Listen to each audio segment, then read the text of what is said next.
my dad across the intercoastal to Summer Haven. He catches the mail boat to St. Augustine. Oh. And my dad, learned to be a carpenter.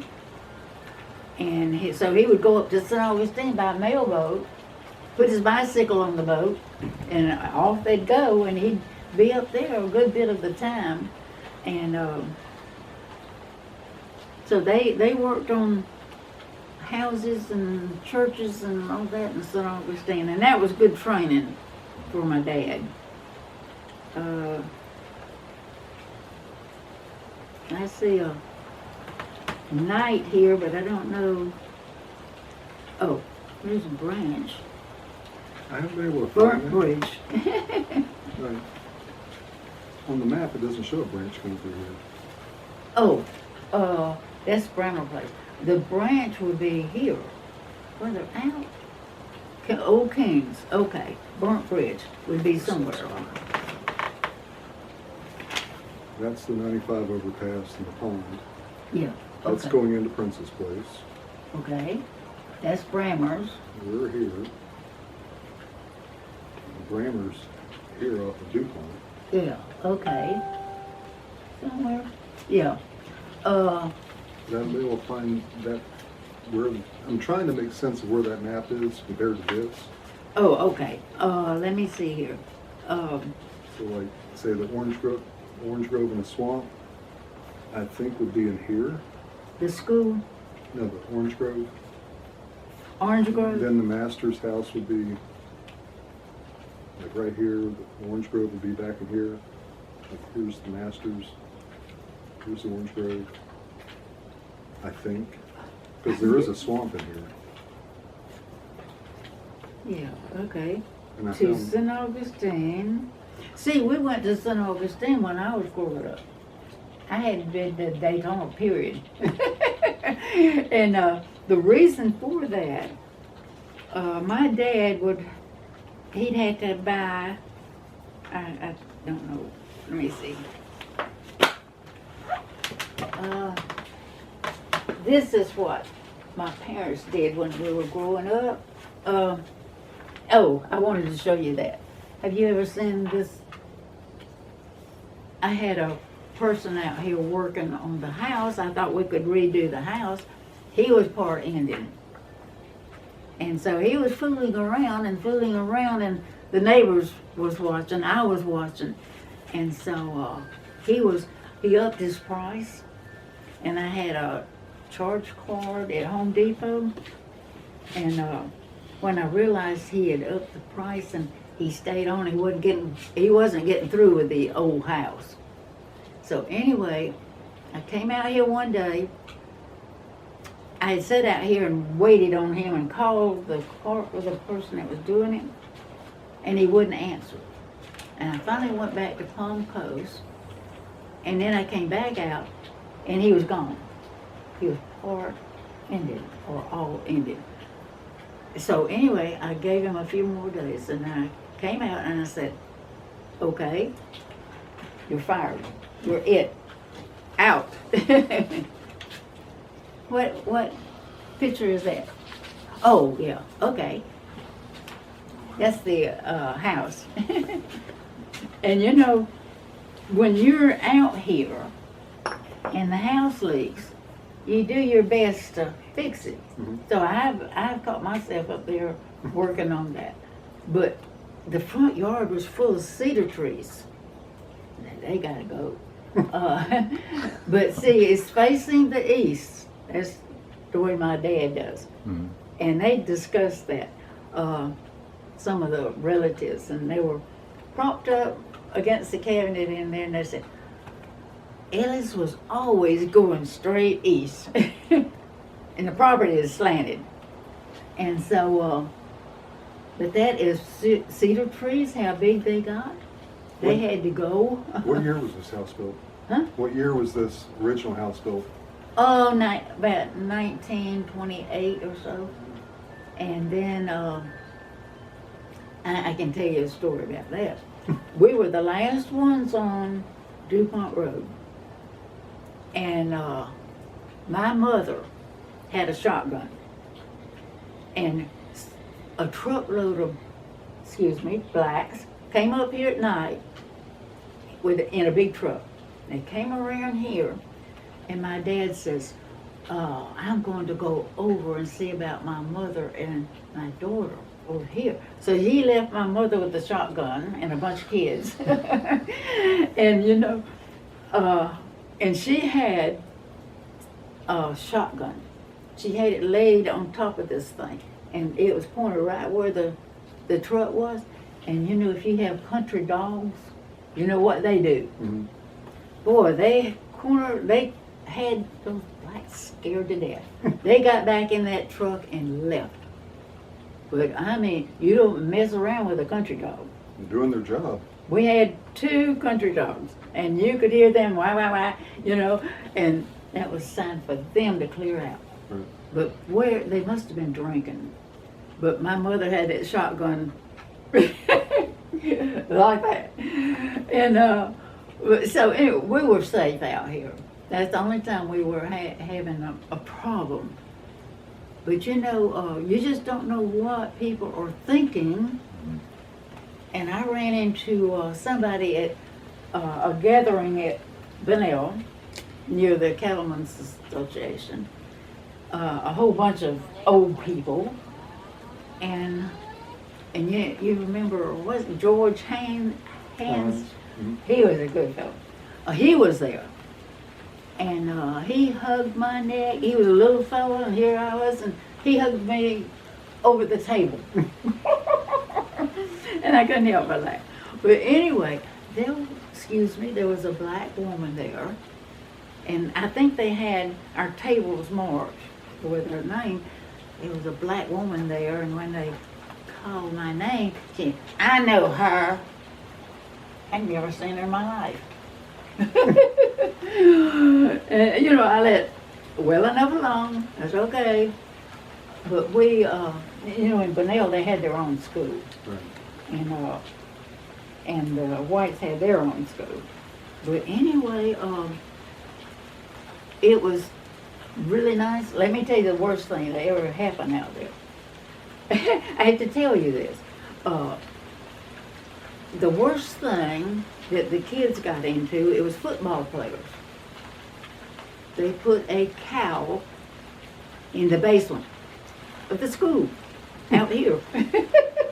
That's the most exciting thing that ever happened around here. But it was so funny. But you have to know history of Bunnell, and you have to know the history out here, and it's a shame that it just, all this happened. And somebody was writing something for the Observer, and they said, we didn't have to grow like this. You know, you wonder. But anyway, my mother being an Eatman, she had us, all of us, to go over there and clean the cemetery out. And we would climb the fence. And she would be there. And I have to say this, I'll not call any names, but this fellow says, you're trespassing. And I said, and who are you? I didn't know him. Come to find out he was a second cousin belonging to the hunting club. I said, well, we climbed the fence and we're cleaning out the Eatman cemetery. So anyway, that's the only way you could get in there. But anyway, my brother, he and I went there. How did we get? We had to walk a foot log. And this was before 1999. So I had to walk a foot log, great big one. You hold something here, and you walk the foot log. But anyway, since it was our old area, so we went to the cemetery, then we walked over to the Eatman place, and then, and I'll bring this up.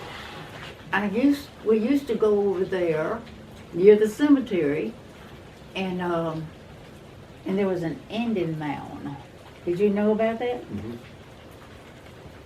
We try to keep stuff like that quiet because everybody goes and digs them up. And Right. In that book, it had that the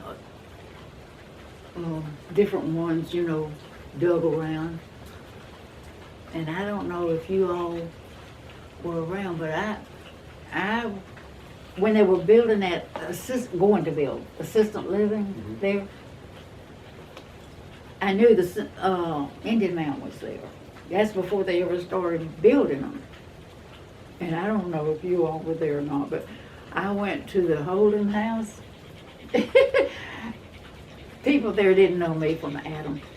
And I said, listen, where is Hewitt? I says, they're going to build an assisted living there, and they're most likely will tear down the Indian Mound. And sure enough, they did.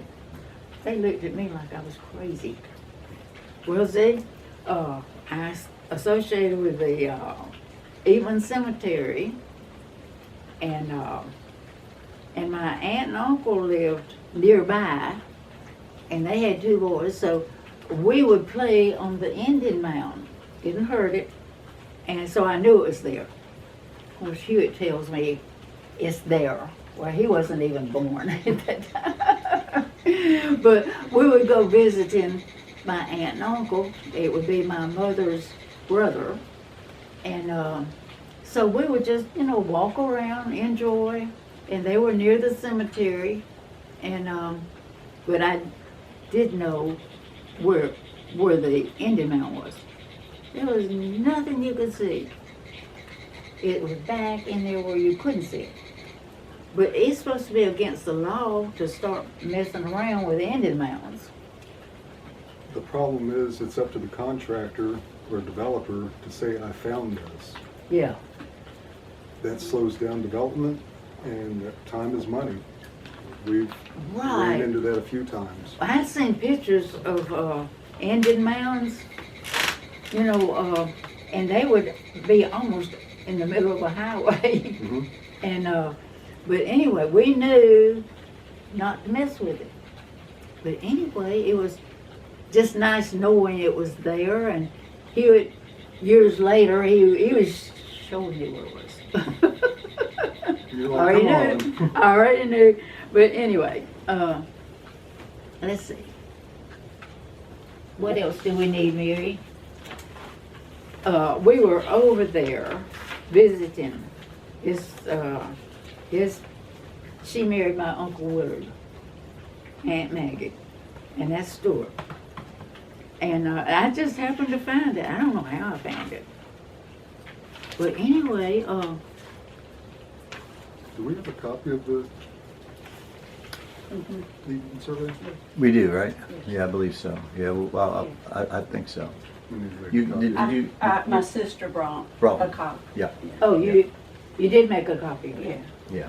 Just don't tell anybody. I need to get a copy. That was on their first visit. Yeah. This Dana St. Clair, he was the archaeologist down there, and he was digging, you know, and asking me about that tabby floor. We didn't know there was a tabby floor there. We just knew they roasted oysters there. But the Eatmans were not they were not like fishermen, like the DuPonts.